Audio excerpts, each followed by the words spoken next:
o pesquisador Martin. Não sei se tu vai.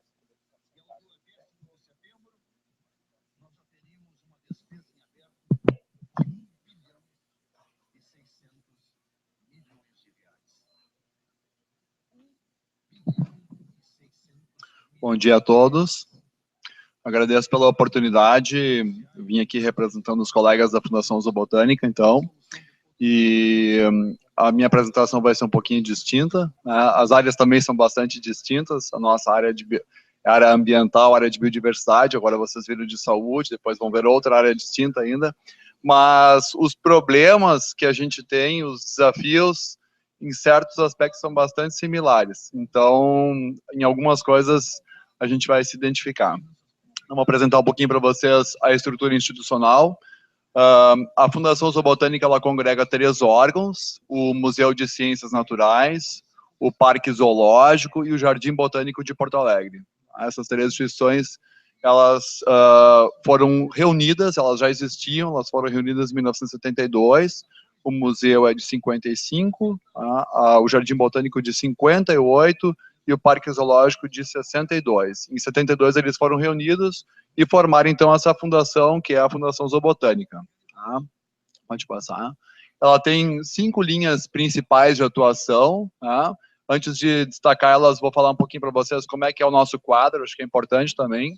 Nós somos 205 funcionários, nós temos somente 3 cargos em comissão, só 3 CCs na nossa administração, que são o presidente, né? Nós temos as diretorias, então, do Parque Zoológico, do Jardim Botânico e do Museu de Ciências Naturais, e o presidente da fundação, que é uma indicação do Estado também, tá? O resto, todos são, a grande maioria, concursados. Alguns vêm de uma época em que o Estado convidava pessoas para participarem. Antigamente, as pessoas não faziam concurso público e vinham a convite para o Estado. Mas a grande maioria é concursado, e inclusive do concurso recente, que foi ano passado. Então, essas 5 linhas principais de pesquisa são pesquisa e monitoramento da biodiversidade. Depois eu vou falar um pouquinho mais sobre isso para vocês. Qual é a importância e qual o impacto social e econômico que tem essa pesquisa para nós, porque as pessoas pensam que biodiversidade às vezes não é uma coisa importante, tá? Mas tem impacto social e econômico grande. Informação e planejamento ambiental, formação e capacitação de recursos humanos, difusão científica e educação ambiental e manutenção de espaços de lazer e cultura. Pode passar. Então, o Jardim Botânico de Porto Alegre, ele, na verdade, é um projeto que teve início lá em Dom João VI, é muito anterior a 1958, quando Dom João VI projetou o Jardim Botânico do Rio de Janeiro, que é uma pérola, realmente um jardim botânico excepcional, de alto nível. Ele já logo iniciou um projeto para que houvesse um jardim botânico aqui em Porto Alegre. As mudas foram enviadas naquela época para Rio Grande, para a fundação desse jardim botânico, mas ficaram retidas lá em Rio Grande e foram plantadas por lá mesmo. Então esse projeto foi adiado. Em 1957, esse irmão Teodoro Luiz começou o projeto, então, e em 58 ele foi aberto ao público já com mais de 600 espécies da flora, nativas e exóticas também, e como um espaço de lazer.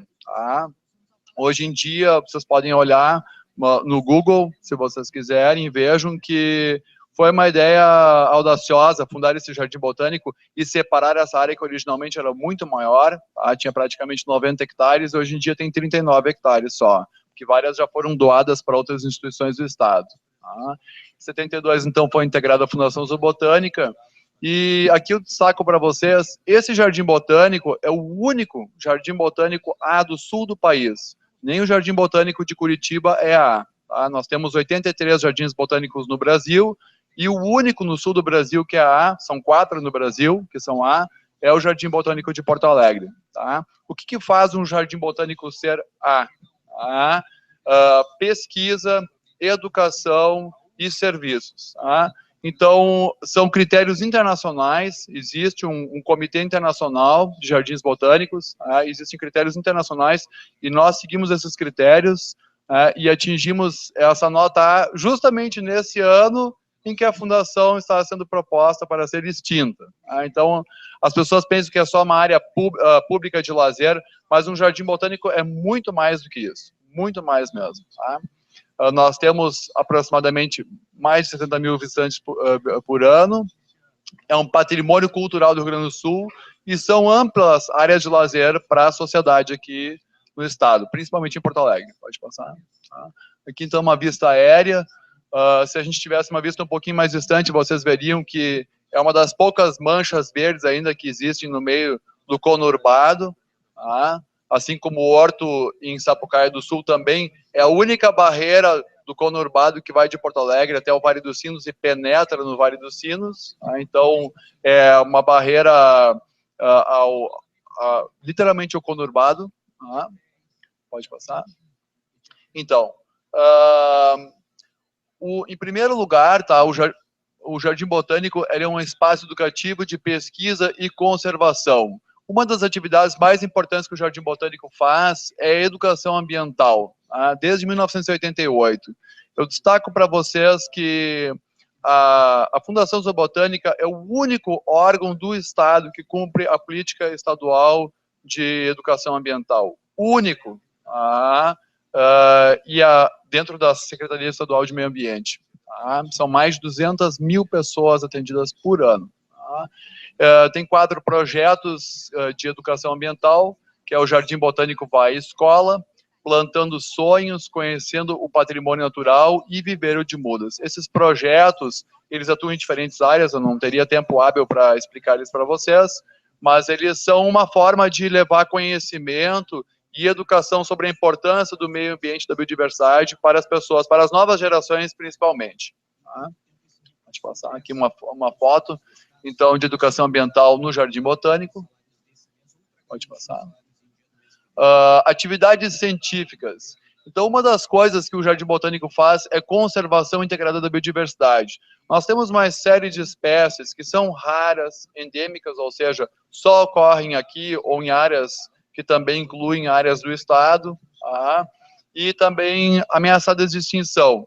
O Jardim Botânico faz, por exemplo, essa conservação ex situ, que é fora da natureza, e junto com isso trabalha com técnicas de propagação dessas espécies, de cultivo delas, de como a gente pode fazer a manutenção se houver um impacto que venha a extinguir ou ameaçar mais seriamente essas espécies na natureza, como a gente pode fazer para conservar elas a partir de coleções que nós temos lá no Jardim Botânico. Nós temos um banco de germoplasma e banco de sementes que produzem tecnologia nessa área e também soluções inovadoras para o cultivo de espécies principalmente nativas no estado, um trabalho de pesquisa de sistemática taxonomia vegetal, que é muito importante.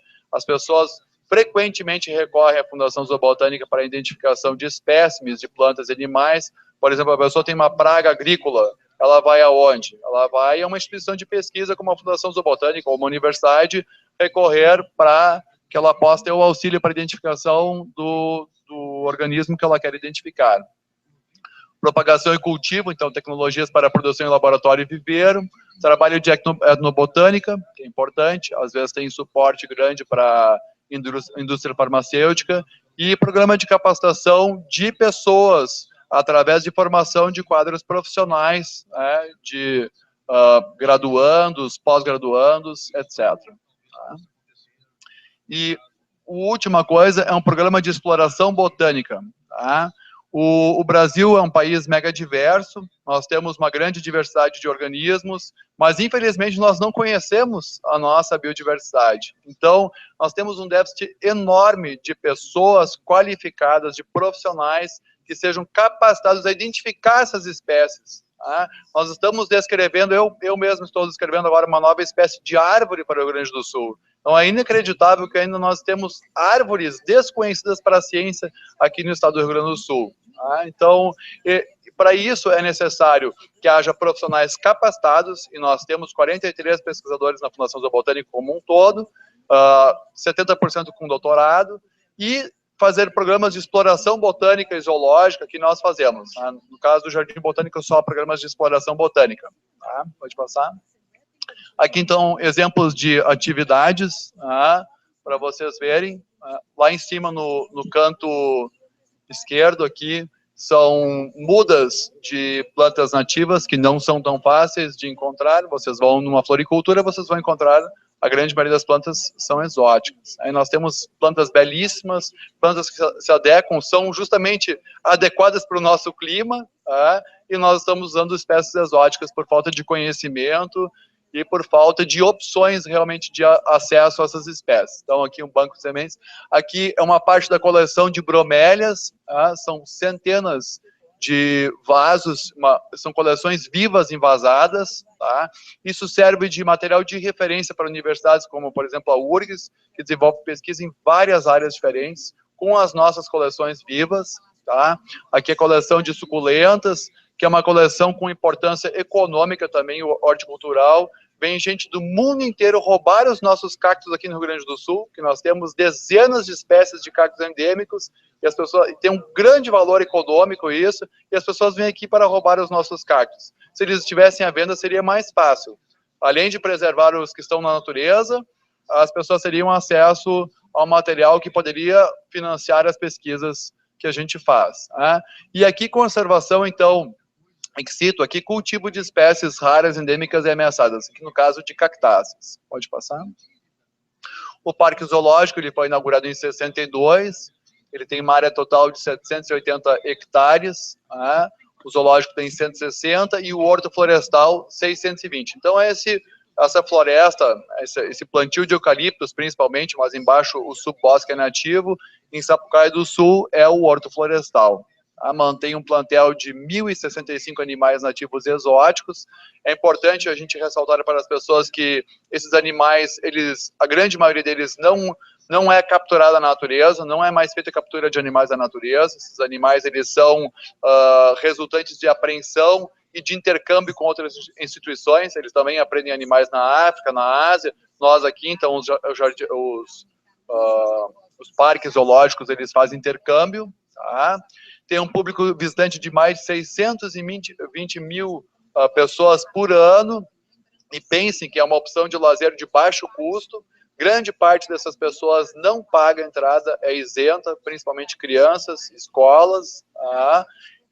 Se for privatizado ou for feita uma concessão, as pessoas vão pagar provavelmente um preço similar ao do zoológico de Gramado, que é de quase R$50. Hoje em dia, R$9 a entrada. Então, vai se tornar uma opção praticamente inviável para muitas pessoas com baixo poder aquisitivo. Tá? Faz educação ambiental, mais de 200 mil alunos por ano, e abriga o CETAS, que é um centro de triagem de animais silvestres. Todas as apreensões praticamente vêm para o Parque Zoológico.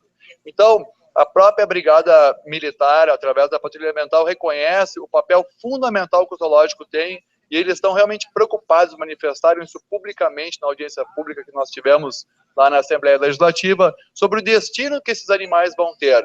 Fora o suporte que a gente dá para eles, no sentido de fornecer laudos e documentação técnica para embasar crimes ambientais. Hoje em dia, um laudo da Fundação Zoobotânica realmente pode resultar numa condenação criminal por causa do embasamento técnico-científico irrefutável, nas palavras do Ministério Público e da Brigada Militar, por causa da qualidade do trabalho. Tá? Pode passar. Então, aqui um mapinha esquemático, os visitantes, aqui as pessoas usando as dependências, e uma foto aqui ilustrativa do Parque Zoológico. Pode passar.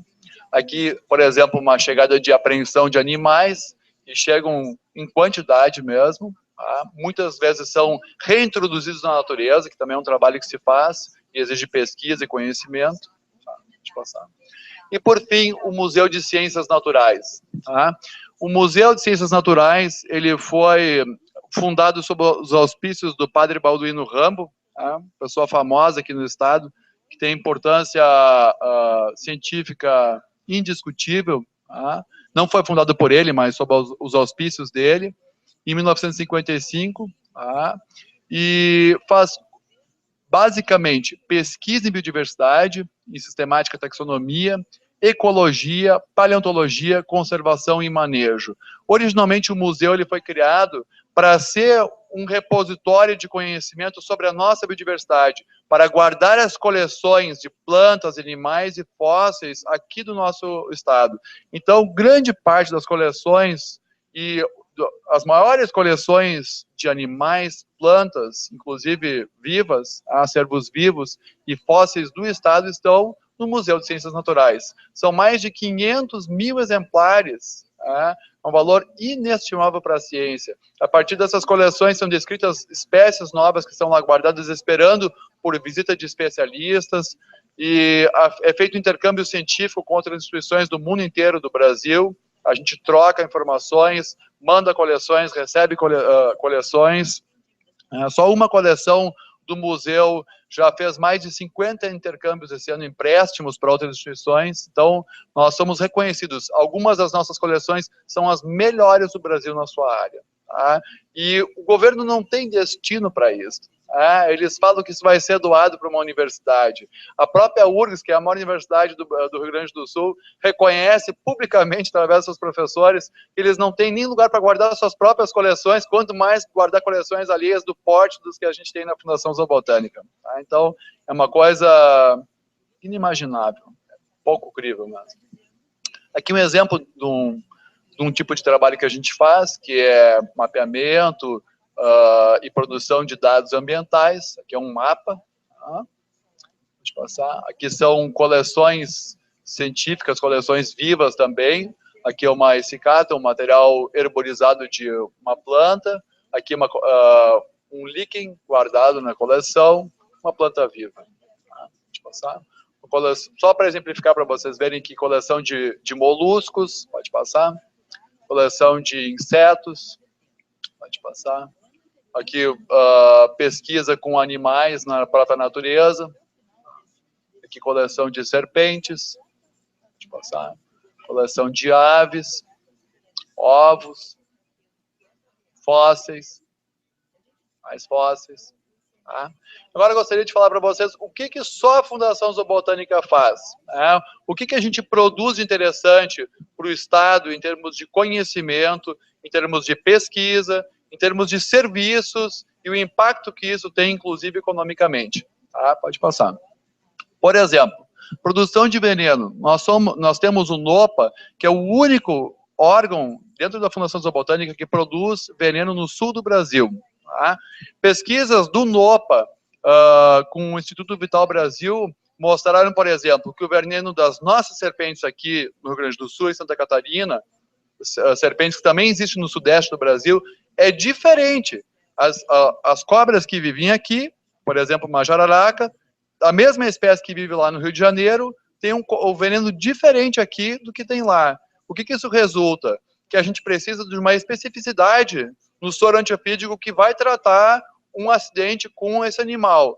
Aí, se nós fôssemos tratar as pessoas com um soro antiofídico a partir de veneno produzido lá procedente de São Paulo, Rio de Janeiro, do Espírito Santo, enfim, tá? O que aconteceria? A eficiência seria muito mais baixa. Então, essa especificidade, ela é possível. Por quê? Porque a Fundação Zoobotânica, através do NOPA, produz praticamente todo o veneno para tratar acidentes com cobras aqui no sul do Brasil. Essa senhora aqui é pesquisadora lá, Maria Lúcia.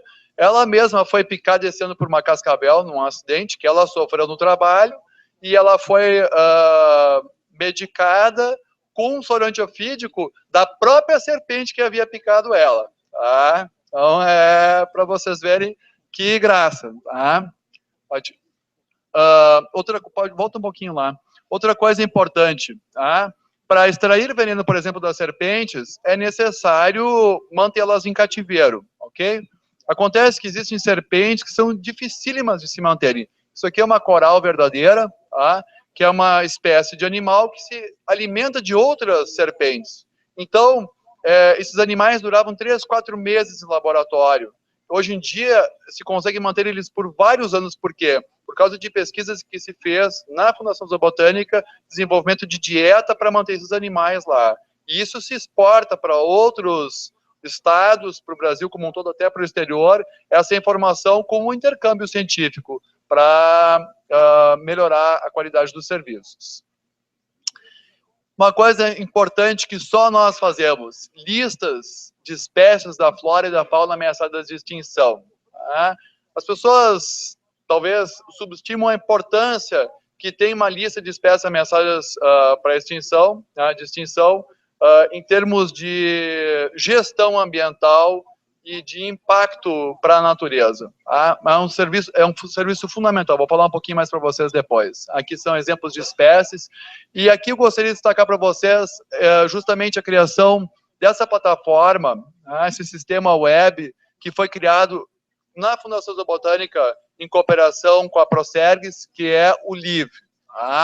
O LIV é um sistema web, todo ele integrado, que integra informações de todos os pesquisadores e todos os dados são georreferenciados e acessíveis tanto por pesquisadores como pela população. Esse sistema ele foi criado primeiramente para a lista de espécies ameaçadas da fauna e depois foi aplicado para a flora também. Ele é um processo inovador.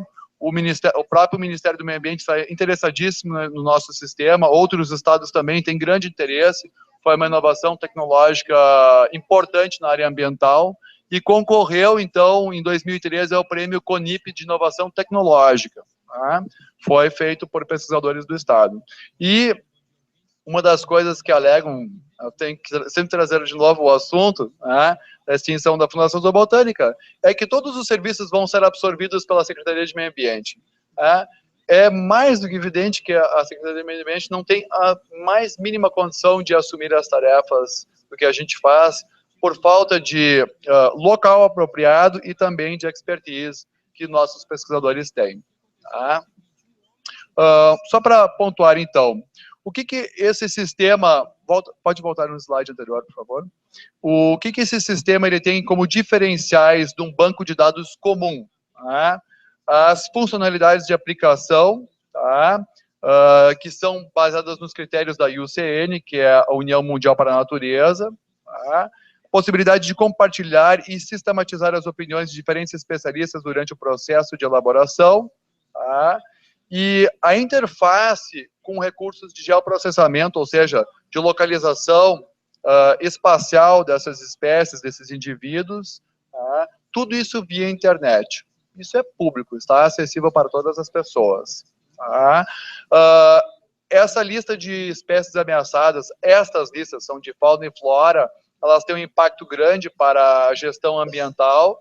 Cada empreendimento que tem algum impacto precisa de licenciamento, e essa é uma ferramenta de gestão fundamental para que possa ser feito o licenciamento de empreendimentos. Pode passar. Pesquisa de suporte à Secretaria de Meio Ambiente na gestão e planejamento ambiental, conservação e uso sustentável dos recursos naturais e elaboração de instrumentos e diretrizes de gestão e licenciamento. Isto só a Fundação Zoobotânica faz. Pode passar. Então, por exemplo, aqui, está um pouquinho escuro, mas isso aqui é um mapa de uma bacia, da bacia do Rio dos Sinos, que é a bacia que contém o rio mais poluído do Rio Grande do Sul e o quarto mais poluído do Brasil. E é um tipo de trabalho que a gente está fazendo agora. Planejamento sistemático da conservação.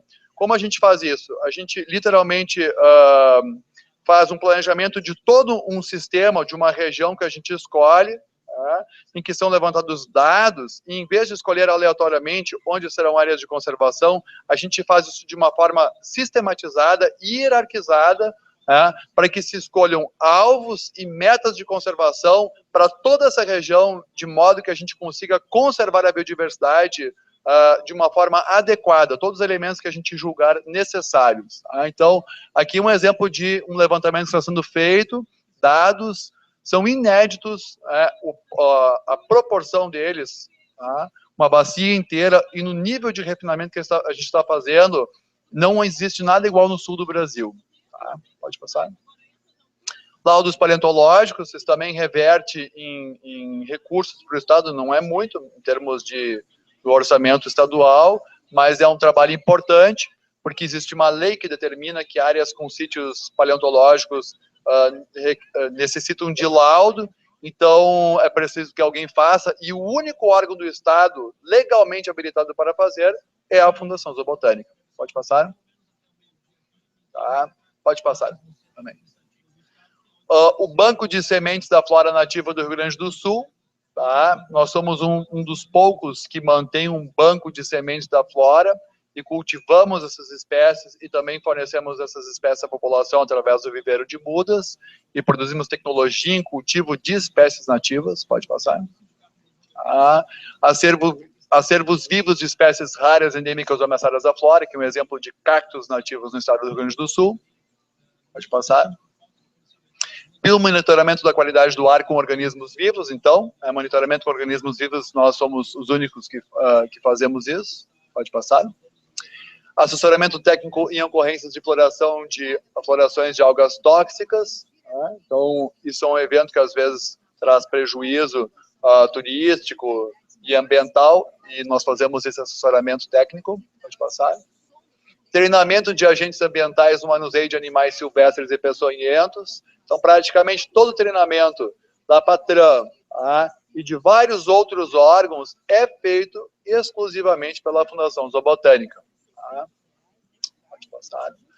Somos o único órgão que executa a política estadual de educação ambiental no estado, como eu disse antes, mais de 200 mil crianças atendidas todos os anos. Pode passar. Participação em planos de ação para a conservação das espécies ameaçadas de extinção, em nível nacional e estadual. Pode passar. Nós temos projetos de cooperação internacional que buscam compatibilizar produção e conservação. Então, são projetos de vários milhões de reais. O RS Biodiversidade é um projeto importante que nós participamos e coordenamos. A Aliança del Pastizal é um exemplo bem interessante, tá? Porque, por exemplo, hoje em dia, nós temos campos nativos, ok? De altíssima qualidade. Nós temos alguns dos campos mais biodiversos do mundo. Tá? Pra vocês terem uma ideia, nós encontramos mais de 60 espécies de plantas num metro quadrado. 1 metro quadrado. Tá? Mais de 60 espécies de plantas. As pessoas reconhecem que nós temos uma altíssima biodiversidade nos nossos campos. Esses campos estão sendo convertidos em quê? Em soja, hoje em dia. Aí eles vão lá na Amazônia, desmatam a Amazônia, tiram a floresta para fazer o quê? Colocar gado. Por que não criar o gado aqui no Rio Grande do Sul, onde nós temos campos naturais de altíssima qualidade, e a vocação da terra é esta, e nós podemos conservar a biodiversidade aliado com produção pecuária e ganho econômico para as pessoas que têm a terra. Então, a Aliança del Pastizal é uma iniciativa nesse sentido internacional, que congrega países que possuem o bioma Pampa, e é para a conservação de aves nativas dos campos naturais e para a produção pecuária. Então, esses produtores, eles quando ganham o selo da aliança, eles têm atestado que as suas práticas produtivas, elas são condizentes com a conservação das espécies que são nativas no campo, especialmente de aves, porque o monitoramento é feito através de aves. E esse ano, se não me engano, ano passado, já não me lembro mais, foi feito o primeiro leilão de animais produzidos por produtores da Aliança del Pastizal, e eles conseguiram um preço muito superior para o seu produto no mercado do que outros produtores. Então, aliando conservação, produtividade e ganho econômico. Pode passar.